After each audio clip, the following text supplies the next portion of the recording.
347 विधानसभा क्षेत्र आजमगढ़ से आजमगढ़ का बेटा ब्रिजेश दुबे।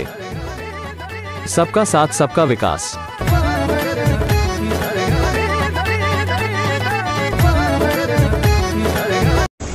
348 विधानसभा क्षेत्र निजामाबाद। अरविंद पांडे, जिला उपाध्यक्ष कांग्रेस कमेटी आजमगढ़।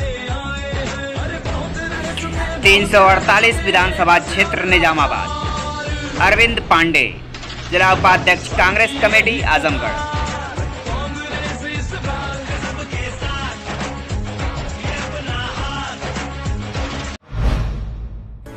सरकार के 4.5 वर्ष पूर्ण होने के अवसर पर सरकार की उपलब्धियों के संबंध में माननीय मंत्री गन्ना विकास एवं चीनी मिलें उत्तर प्रदेश सरकार के प्रभारी मंत्री सुरेश राणा ने आज प्रेस वार्ता की और सरकार की कुल उपलब्धियों के बारे में लोगों को बताया। उन्होंने प्रेस वार्ता के दौरान बताया कि आजमगढ़ में पूर्वांचल एक्सप्रेसवे का निर्माण लगभग पूर्ण हो गया है, जिसका शीघ्र ही लोकार्पण किया जाएगा। वहीं कृषि विद्यालय का निर्माण हुआ है, जिसकी लागत 66 करोड़ 72 लाख है। राज्य विश्वविद्यालय का निर्माण होना है, जिसकी कुल लागत 1 अरब 85 करोड़ है, जिसका शिलान्यास किया जाना है। वहीं उन्होंने बताया कि 100 शैय्या युक्त चिकित्सालय अतरौलिया एवं तरवा में निर्माण हो चुका है, जिसकी लागत 48 करोड़ 66 लाख है। सामुदायिक स्वास्थ्य केंद्र फूलपुर को उच्चकृत कराकर 100 शैय्या युक्त चिकित्सालय का निर्माण कार्य प्रगति पर है। उन्होंने प्रेस वार्ता के दौरान बताया माननीय मुख्यमंत्री योगी आदित्यनाथ जी की विकास की लहर हर गांव हर शहर का एक जो नारा था वो अब लगभग पूरा हो चुका है। उन्होंने बताया कि मिशन किसान कल्याण के तहत 86 लाख किसानों को 36,000 करोड़ का ऋण माफ किया गया है।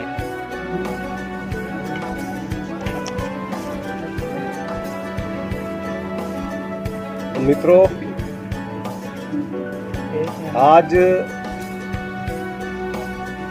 देश के यशस्वी प्रधानमंत्री आदरणीय श्री नरेंद्र मोदी जी की प्रेरणा से चलने वाली उत्तर प्रदेश की यशस्वी योगी सरकार के 4.5 वर्षों का ऐतिहासिक कार्यकाल आज पूरा हुआ है और मैं कह सकता हूं कि लगातार इन 4.5 वर्षों में उत्तर प्रदेश के यशस्वी मुख्यमंत्री योगी आदित्यनाथ जी ने सबका साथ सबका विकास के मूल मंत्र को फोकस किया है और सबसे बड़ी बात होती है विश्वास। 4.5 वर्षों में इस प्रदेश की 25 करोड़ सम्मानित जनता के मन में जो विश्वास आदरणीय योगी जी ने जागृत किया है विकास का, इसके लिए हम सब माननीय मुख्यमंत्री जी का बहुत अभिनंदन करते हैं, बहुत बहुत स्वागत करते हैं। जहां तक विकास की बात है तो विकास के लिए सबसे आवश्यक था उत्तर प्रदेश में 17 में जब भारतीय जनता पार्टी की योगी सरकार बनी थी तो हमारे सामने सबसे बड़ी चुनौती थी कि लोगों का विश्वास विकास के प्रति समाप्त हो चुका था। कानून व्यवस्था की हालत बेहद खराब थी। उत्तर प्रदेश में कोई निवेश करना नहीं चाहता था। उत्तर प्रदेश में जिन्होंने निवेश किया भी था वो भी निवेश को छोड़ करके भाग रहे थे। लगातार अपहरण होते थे, हत्याएं होती थी, रंगदारी होती थी, छिनैती होती थी। कुल मिलाकर के प्रदेश का माहौल ऐसा था कि कोई निवेशक उत्तर प्रदेश में आना नहीं चाहता था। मैं बधाई दूंगा आदरणीय मुख्यमंत्री योगी आदित्यनाथ जी को कि 4.5 वर्षों में उन्होंने लगातार मेहनत करके और तमाम उन अधिकारियों को भी कि जिन्होंने पूरी तरह मेहनत के साथ इस कानून व्यवस्था को मेंटेन करने में, बनाने में माननीय मुख्यमंत्री जी के साथ कदम से कदम मिलाकर के सहयोगी की भूमिका निभाई है और उसी का परिणाम है कि आज उत्तर प्रदेश देश में नहीं बल्कि पूरी दुनिया में उत्तर प्रदेश की कानून व्यवस्था एक रोल मॉडल बनी हुई है। और साथ साथ जितने भी निवेशक हैं देश में नहीं दुनिया भर के, आज दुनिया भर के निवेशकों की पहली पसंद यदि निवेश करने की है तो वो उत्तर प्रदेश के अंदर है। इसके अलावा भी हम यदि अन्य बिंदुओं को भी फोकस करते हैं तो मुझे लगता है चूंकि किसान हमेशा भारतीय जनता पार्टी के मुख्य एजेंडे में रहा है और किसान मुस्कुराता है तो देश मुस्कुराता है। आदरणीय मोदी जी, आदरणीय योगी जी का लगातार संकल्प है कि किसान के चेहरे पर मुस्कुराहट रहनी चाहिए। इसलिए किसानों को लेकर के भी 4.5 वर्षों में अभूतपूर्व काम योगी सरकार ने उत्तर प्रदेश में किए हैं। हम सब जानते हैं कि सरकार आते ही 86 लाख किसानों का 36,000 करोड़ रुपए से ज्यादा का ऋण मोचन करने का काम योगी सरकार ने उत्तर प्रदेश में किया था। एक जमाना था जब गन्ना किसान 3 साल 4 साल के बकाया भुगतान के लिए धरना देता था, प्रदर्शन करते था, लगातार गन्ने की होलियां जलाता था। मैं मुख्यमंत्री जी का अभिनंदन करना चाहता हूं कि उन्होंने गन्ना किसान को फोकस करते हुए एक शानदार शुरुआत की और पिछली सरकार का बकाया 12,500 करोड़ रुपए का गन्ना किसानों का भुगतान भी, जो समाजवादी पार्टी सरकार के समय का बकाया था, वो भुगतान भी कराने का काम उत्तर प्रदेश की योगी सरकार ने गन्ना किसानों को किया। इसके साथ साथ हम जहां 5 वर्षों में 12 से 17 तक उत्तर प्रदेश में 95,000 करोड़ रुपए का गन्ना किसानों का भुगतान हुआ था, वहां योगी सरकार ने 4.5 वर्षों में अब तक 1,43,000 करोड़ रुपए का गन्ना किसानों का भुगतान किया है, जो अपने आप में ऐतिहासिक है। और मैं कह सकता हूं कि अब तो हम और लगभग पिछले 2 दिनों में 1,000 करोड़ और आगे हम बढ़ गए हैं। पंचायती राज के माध्यम से हम सब जानते हैं 5,54,388 व्यक्तिगत शौचालय बनाए गए। 5,54,000 ये बड़ी संख्या है। 6,65,26,00,000 रुपए की धनराशि इन शौचालय के निर्माण में व्यय हुई है।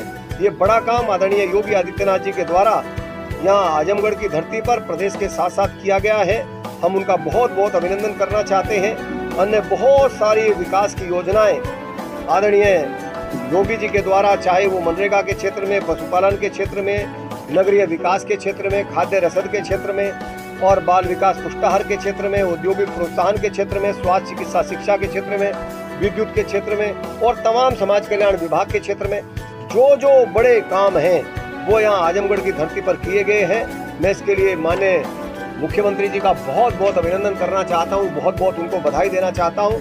कानून व्यवस्था, हमें याद है कि 4.5 वर्ष पहले आजमगढ़ की कानून व्यवस्था का क्या हाल था, किस तरह से हमारी बहनें शाम होते ही 6 बजे सोचती थी कि बाहर निकलना है कि नहीं निकलना है, किस प्रकार यहाँ हत्याओं का दौर चलता था, किस प्रकार यहाँ संगठित अपराध होते थे। मैं बधाई देना चाहता हूँ आदरणीय योगी आदित्यनाथ जी को कि जिनके नेतृत्व में जहां उत्तर प्रदेश की बेहतरीन कानून व्यवस्था स्थापित हुई है, वहीं आजमगढ़ में माननीय मुख्यमंत्री जी के नेतृत्व पर यहाँ के तमाम अधिकारियों को मैं बधाई देना चाहता हूँ कि जिस तरह से यहाँ की कानून व्यवस्था बेहतर हुई है और उसका परिणाम ये है कि यहाँ डकैती में 60% की कमी, लूट में 51% की कमी, हत्या में 16% की कमी, 307 में भी भारी कमी आई है और दहेज मृत्यु में भी बड़ी एक कमी आई है। बलात्कार की घटनाओं में एक बड़ी गिरावट यहाँ कमी आई है।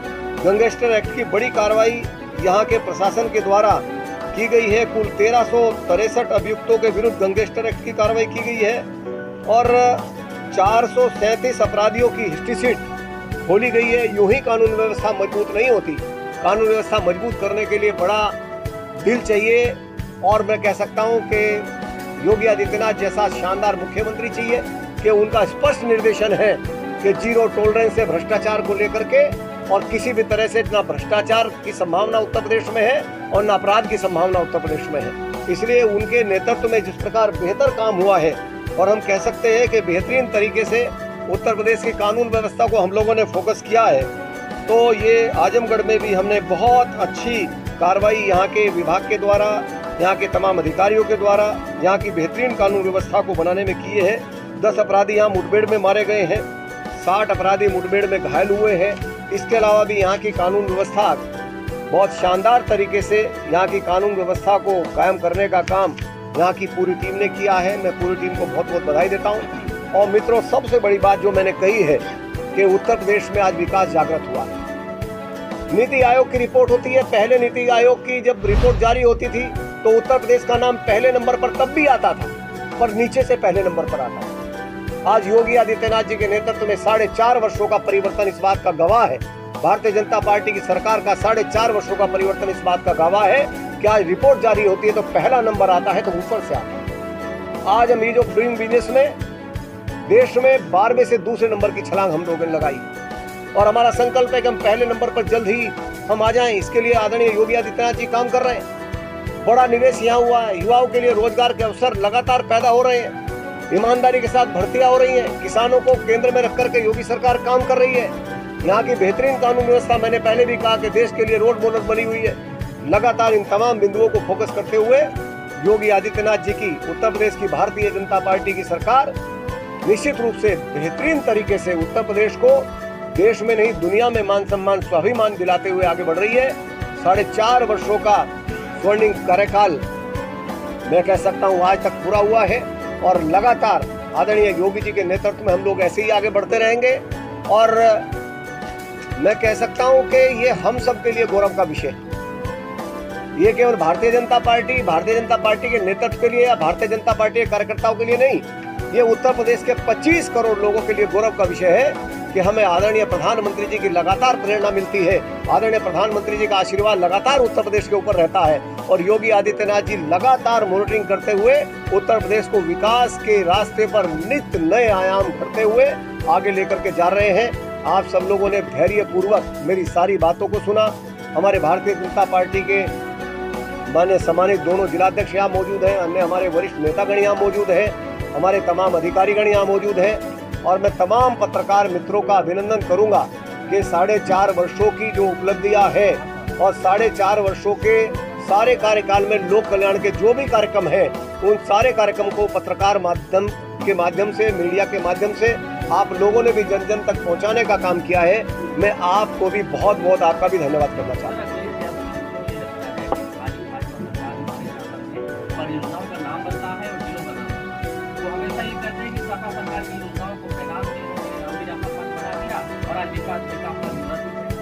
अखिलेश यादव जी आजमगढ़ के सांसद हैं।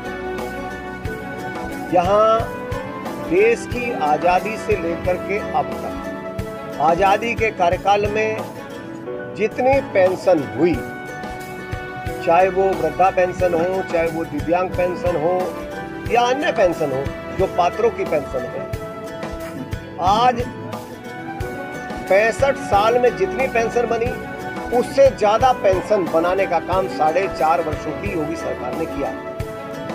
चूंकि वो सांसद हैं यहाँ से तो उन्हें धन्यवाद करना चाहिए योगी आदित्यनाथ जी का और मुझे उम्मीद है कि वो जरूर धन्यवाद करेंगे कि उन्होंने पूर्वांचल की बरसों पुरानी मांग और आजमगढ़ की विशेषकर यहाँ विश्वविद्यालय दे करके आदरणीय योगी आदित्यनाथ जी ने आजमगढ़ वासियों को, मऊ वासियों को, बलिया वासियों को नई सौगात देने का काम किया है। इसके लिए साफ सुथरी राजनीति करते हुए यहाँ के सांसद के तौर पे माननीय अखिलेश यादव जी को भी माननीय मुख्यमंत्री जी का धन्यवाद करना चाहिए। पूर्वांचल एक्सप्रेस वे हम सब जानते हैं कि किस तरह से एक सीमित समय में अभूतपूर्व तरीके से माननीय मुख्यमंत्री जी के द्वारा उसका निर्माण पूरा कराया गया है।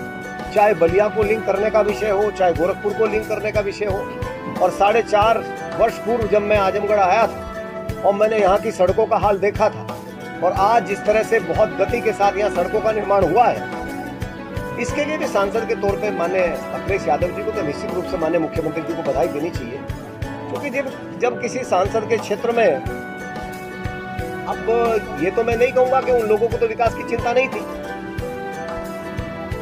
और आजमगढ़ के लोगों ने लगातार उन्हें अवसर दिया,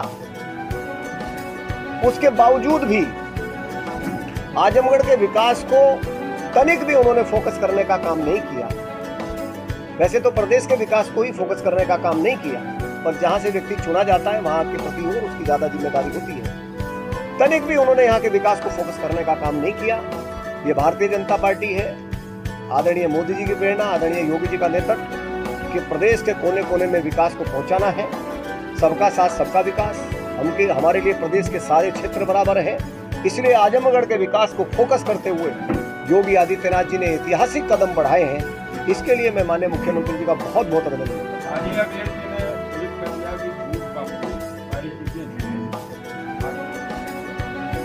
अब चूंकि आज हम विकास का उत्सव मना रहे हैं और 4.5 वर्षों में जिस तरह से उत्तर प्रदेश में विकास की बयार चली है, उसकी आज चर्चा माननीय मुख्यमंत्री जी के द्वारा लखनऊ में प्रेस कॉन्फ्रेंस के माध्यम से की गई है। और निश्चित रूप से जहां तक उन्होंने झूठ की बात कही है, तो उसका विश्लेषण उन्हें खुद कभी कभी करना चाहिए। संवेदनशील समय में जब पूरे देश की बराबर की जिम्मेदारी थी, तब यदि कोई व्यक्ति ये बयान दे दे कि वैक्सीन नहीं लगानी है, भारतीय जनता पार्टी की है, तो मैं कह सकता हूं ये इससे बड़ी संवेदनहीनता का बयान हो नहीं सकता। तो खुद विश्लेषण करना चाहिए कि कौन सत्य की राजनीति करता है और कौन झूठ की राजनीति करता है।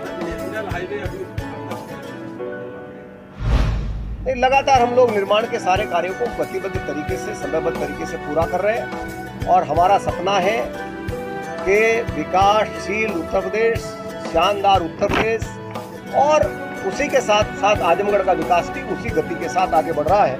और हम सब जानते हैं कि आज आपने देखा भी होगा, और ये पारदर्शी और जवाबदेही सरकार, ये जो शब्द है ये बहुत बहुत इंपॉर्टेंट शब्द है, जवाबदेही सरकार।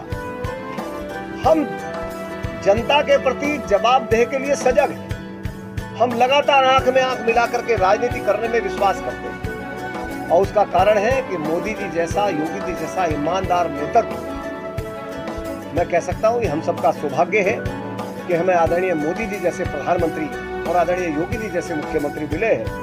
ये हम सबका सौभाग्य है।